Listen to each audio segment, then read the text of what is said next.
Welcome to Yamini's kitchen. இப்போ காஜு கத்திரிக்கு 2 பொருள் தான். சுகரு, முந்திரி பருப்பு. சுகர் 1 கப்புனா முந்திரி பருப்பு 2 கப்பு. இதுதாங்க ரேஷியோ. ரொம்ப ஈஸிங்க பண்ணுறதுக்கு. முந்திரி பருப்பு மட்டும் நல்லா ட்ரையாக எடுத்துக்கணும். பாருங்கள், நல்ல குவாலிட்டியாகவும் எடுத்துக்கணும். இதுதாங்க பாருங்க. இந்த ஜாரில் இங்கே இருக்கிற முந்திரி பருப்பு நான் போட்டுக்கிறேங்க. இது ரொம்ப கடக்கரான்னு சவுண்ட் வரணும். சரிங்களா? அங்கே பாருங்கள், இப்படி கடக்கரான்னு சவுண்ட் வரணும். இதாக இருக்கக்கூடாது. பார்த்தீங்களா, வைப்பரில் 2-3 தடவை தான் போட்டுக்கணும், இல்லைன்னா எண்ணெய் கோத்துக்கும் முந்திரி பருப்பில். இப்போ நம்ம பவுடராக ஜலிச்சிக்கிறோம். தனித்தனியாக உதிரியாக வந்திருக்கு. ரொம்ப மிக்சியில் போட்டிங்கன்னா ரொம்ப எண்ணெய் கோத்துக்கும் முந்திரி பருப்பில். பாருங்கள் எப்படி தனித்தனியாக இருக்குது. இதுதாங்க பக்குவம்.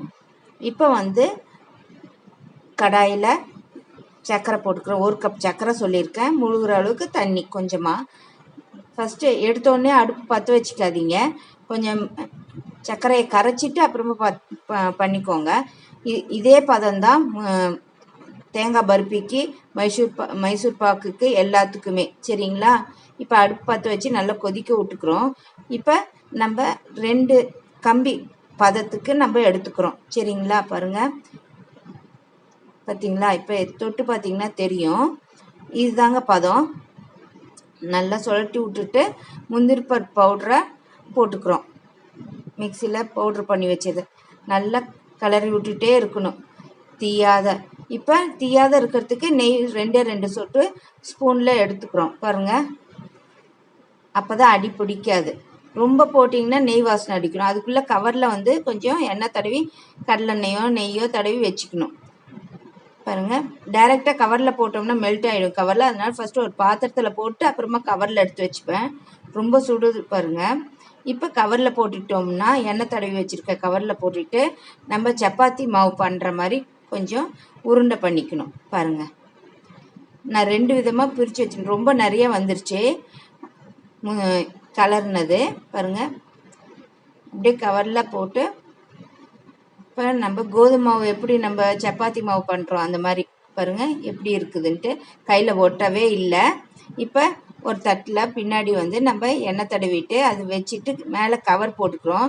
எண்ணெய் தடவின கவர் மெலிசாக அப்படியே மெதுவாக அப்படியே பாருங்கள் எப்படி பண்ணுறோன்ட்டு தேய்ச்சிக்கிறோம். தேய்ச்சிக்கிட்ட வாட்டி கட் பண்ணிக்க வேண்டியது தான். ஒட்டவே ஒட்டலை. இதுதான் பக்குவங்க.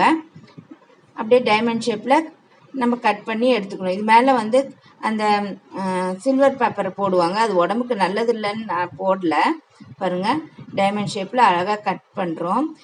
இது இன்னொரு தடவையும் நான் காமிக்கிறேன். பாருங்கள், அழகாக வருதா? இதுதாங்க பக்குவம். ஒட்டாத வரணும். பாருங்கள், திருப்பி கவர் மேலே தான் வைக்கணும்.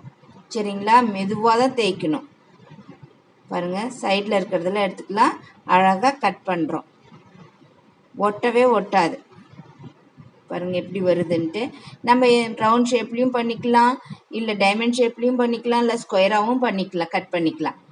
இப்படி தாங்க பண்ணணும். முந்திரி பருப்பில் காஜு கத்திலி டைமண்ட் ஷேப்பில் வந்ததுன்னா காஜு கத்திலி. ஓகேவா? ஆனால் டேஸ்டெல்லாம் சூப்பராக இருக்குங்க. நீங்கள் வேணால் ட்ரை பண்ணி பாருங்கள். எனக்கு பிடிச்சதுனால தான் உங்கள்கிட்ட நான் ஷேர் பண்ணுறேன். சரிங்களா? எந்த ஷேப் வேணால் நீங்கள் கட் பண்ணி வச்சுக்கலாம். கடையில் டைமண்ட் ஷேப்பில் கட் பண்ணனாலும் நானும் டைமண்ட் ஷேப்பில் கட் பண்ணிக்கிட்டேன். இப்படி தாங்க பண்ணணும்.